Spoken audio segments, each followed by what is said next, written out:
समाधानम में आपका स्वागत है। समाधानम में हम रोज संस्कृत में आने वाली समस्याओं का समाधान करते हैं। पाठ है, उनके प्रश्नोत्तर हैं, व्याकरण संबंधी समाधान है। तो आइए देखते हैं हम कि आज हमारी कौन सी समस्या का समाधान हम लेके आए हैं।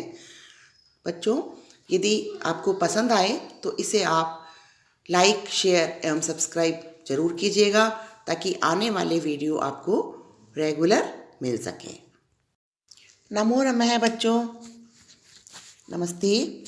आज मैं व्याकरण का एक मुख्य पाठ धातु रूप लेके आपके पास आई हूँ। तो आज हम मुख्य रूप से देखेंगे कि अनुवाद कैसे किया जाता है। हिंदी से जब हमें संस्कृत में अनुवाद करना होता है तो हमें किस चीज़ का ध्यान रखना चाहिए और हम अनुवाद कैसे करते हैं। तो आइए देखिए, हम देखते हैं अनुवाद करने के सामान्य नियम। देखिए बच्चों, मुख्य रूप से याद करने वाली बातें हैं आपके लिए कि पहला है, संस्कृत में 3 पुरुष होते हैं, प्रथम पुरुष, मध्यम पुरुष और उत्तम पुरुष। दूसरा है, संस्कृत में 3 वचन होते हैं, एक वचन, द्विवचन और बहुवचन। तीसरा है, संस्कृत में 3 लिंग होते हैं, पुल्लिंग, स्त्रीलिंग और नपुंसकलिंग।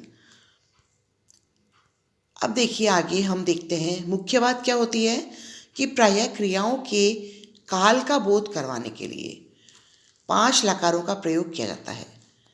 क्रिया हम बोलते हैं बच्चों धातु को, ये हिंदी में हम क्रिया बोलते हैं, संस्कृत में ये होता है धातु। तो जब काल या समय का बोध करवाने के लिए हमें 5 लकारों का बोध होता है। आपके जैसे इंग्लिश में है पास्ट, फ्यूचर, प्रेजेंट, टेंस हैं, उसी तरह से ये टेंसेस हैं आपके। तो देखिए, पहला है लट लकार। लट लकार होता है वर्तमान काल की क्रिया के लिए इस लकार का प्रयोग किया जाता है। प्रेजेंट टेंस मतलब जो होता है प्रेजेंट में हम जब बात करते हैं, वर्तमान के जब हम बात करते हैं तो हमें इस लकार का प्रयोग करना होता है। जैसे स पठती, वह पढ़ती है।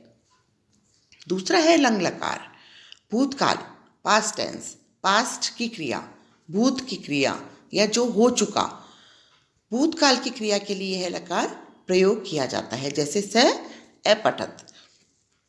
इसमें बच्चों आप देखेंगे कि पठ या धातु के पहले अ का प्रयोग होता है इसमें, तो आप इसे आसानी से पहचान सकते हैं। तीसरा है लट लकार, भविष्यत काल की क्रिया के लिए इस लकार का प्रयोग होता है। जैसे स पठिष्यति, वह पढ़ेगी। तो ये आपका हो गया है फ्यूचर टेंस। तो फ्यूचर, भविष्य, इसकी जब हम बात करेंगे तो हम भविष्यत काल की क्रिया का प्रयोग करेंगे इसमें, स पठिष्यति। चौथा है लोट लकार, आज्ञा देने या प्रार्थना करने वाली क्रिया में यह लकार प्रयोग होता है। आज्ञा देना है ना, या प्रार्थना करना, जैसे त्वम पठ, ये हम आज्ञा दे रहे हैं इसमें, तुम पढ़ो। तो जब आज्ञा देने वाली जब कोई होती है, बात होती है, किसी में अनुवाद करना होता है, तो हम लोट लकार का प्रयोग करेंगे। पांचवा है विधिलिंग लकार, चाहिए या उपदेश, उपदेश देना हो या हम किसी को बता रहे हैं कि आपको ऐसा करना चाहिए, तो उस क्रिया के लिए इस लकार का प्रयोग होता है। जैसे स पठेत, है ना। अब आगे देखते हैं हम, कर्ता और क्रिया के पुरुष एवं वचन में समानता होती है। कर्ता और क्रिया, इनका जो कर्ता का पुरुष होगा वही क्रिया, इनके जो वचन हैं पुरुष और वचन वो एक बिल्कुल समान होंगे। जैसे जिस पुरुष और जिस वचन में कर्ता होगा, क्रिया भी उसी पुरुष और वचन में होगी। कर्ता के लिंग का क्रिया पर कोई प्रभाव नहीं पड़ता है, अर्थात लिंग चाहे कोई भी हो, लेकिन कर्ता और क्रिया के पुरुष और वचन समान रहेंगे। दूसरा देखिए, प्रथम पुरुष को अन्य पुरुष भी कहा जाता है। प्रथम पुरुष कहें हम, अन्य पुरुष कहें, एक ही बात है। प्रथम पुरुष में अस्मत् शब्द के कर्ताओं और युष्मत् शब्द के कर्ताओं को छोड़कर अन्य जितने भी कर्ता पद होते हैं वे सभी प्रथम पुरुष में आते हैं या प्रथम पुरुष के अंतर्गत आते हैं। जैसे स रामः बालकः मोहनः हीरेः बालिका रमा आदि इत्यादि। मध्यम पुरुष में केवल युष्मत शब्द के 3 कर्ता त्वम, युवाम और यूयम का प्रयोग होता है। आप नीचे तालिका में भी देख रहे हैं, देखिए एक बार। मध्यम पुरुष में त्वम, युवाम और यूयम। त्वम मतलब तुम, युवाम यानी तुम दोनों, और यूयम मतलब तुम सब। ऐसे ही उत्तम पुरुष में देखिए, उत्तम पुरुष में केवल अस्मत् शब्द के 3 कर्ता अहम, आवाम और वयम का प्रयोग होता है। नीचे आप तालिका में देख रहे हैं उत्तम पुरुष। अहम यानी मैं, आवाम यानी हम दोनों, और वयम यानी हम सब। प्रत्येक लकार के 3 पुरुष होते हैं और प्रत्येक पुरुष के 3 वचन होते हैं। इस प्रकार प्रत्येक धातु के 9 रूप होते हैं। अब देखिए 9 रूप कैसे होते हैं। जैसे देखिए, हम देखते हैं प्रथम पुरुष हो गया।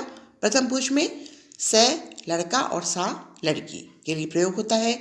दोनों का मतलब होता है वह। तौ वे दोनों लड़के, ते वे दोनों लड़कियां। ते बहुवचन में क्या हो गया, ते वे सब लड़के और ताहा वे सब लड़कियां। फिर मध्यम पुरुष त्वम, युवाम, यूयम, और उत्तम पुरुष अहम, आवाम, वयम।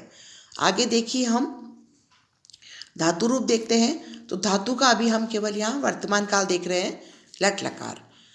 अब यदि कोई हमें वर्तमान काल में अनुवाद करना है तो देखिए कैसे करेंगे हम।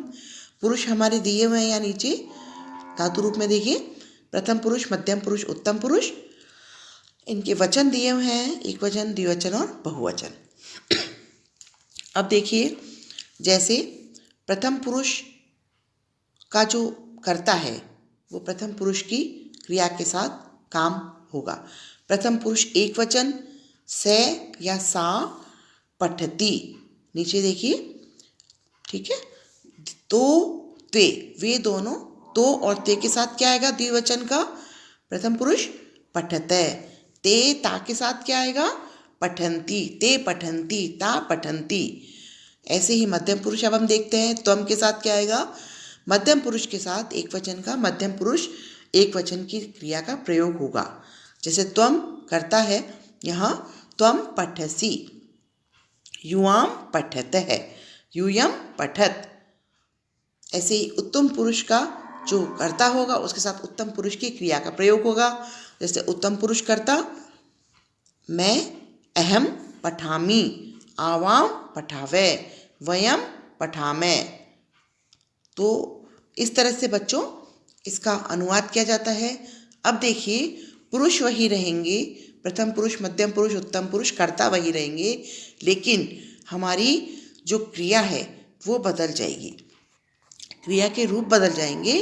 अब देखिए आगे इसका हम लोट लकार देखते हैं। तो पठतु, पठतम, पठंतु, पठ, पठतम, पठत, पठानी, पठावे और पठामे। तो जैसे हमारा कर्ता वही रहेगा जो हमने बताया आपको, से पठतु, और तौ पठताम, ते पठन्तु, त्वम पठ, युवाम पठतम, यूयम पठत। आगे देखिए, अहम नीचे दिया हुआ है, अहम पठानी, आवाम पठावे और वयम पठामे। तो इस तरह से ये हो गया आपका लोट लकार। अब देखिए हम देखते हैं लंग लकार भूतकाल। इसमें मैंने आपको बताया था कि ए जब आगे लग जाता है तो हमें पहचान लेना चाहिए कि ये भूतकाल है। ए पठत, ए पठताम, ए पठन, ए पठः, ए पठतम, ए पठत, ए पठम, ए पठाव, ए पठाव। तो इस तरह से आगे देखते हैं हम। लट लकार है, ये हमारा भविष्यत काल है। पठिष्यति जैसे भविष्यत, इसी तरह इसमें भी पठिष्यत। थोड़ा सा आप इसको मिला के देखिए, पठिष्यति, पठिष्यते, पठिष्यन्ति, पठिष्यसि, पठिष्यते, पठिष्यत, पठिष्यामि, पठिष्यावे, पठिष्यामे। और अब देखिए आगे हम इसका विधिलिंग हम देखते हैं। चाहिए के अर्थ में होता है ये कि हमें ऐसा करना चाहिए।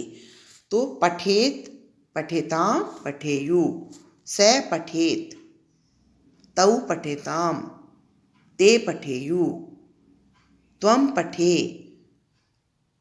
युवां पठेतम और यूयं पठेत, अहं पठेयम, आवां पठेव और वयं पठेम। तो इस तरह से बच्चों ये आज मैंने पठ धातु को लेके आपको वाक्य का निर्माण करना सिखाया है, अनुवाद करना सिखाया है। ये आपके हर क्लास में, हर कक्षा में 6ठी से लेके 10वीं तक काम आते हैं। तो आप इन्हें ध्यान से पढ़िए और समझने का प्रयास कीजिए। वाक्य निर्माण बहुत ही सरल है, हिंदी से संस्कृत में अनुवाद भी बहुत ही सरल है। आप यदि इन जो ये तालिका है इसको याद करके और आप इसे मिलाने का अभ्यास करेंगे तो ये बहुत ही सरल तरीके से आपको याद हो जाएगी। बच्चों ये वीडियो यदि आपको पसंद आया है तो आप इसे लाइक, शेयर एवं सब्सक्राइब जरूर करें। अगले वीडियो में हम फिर आपसे मिलेंगे। धन्यवाद।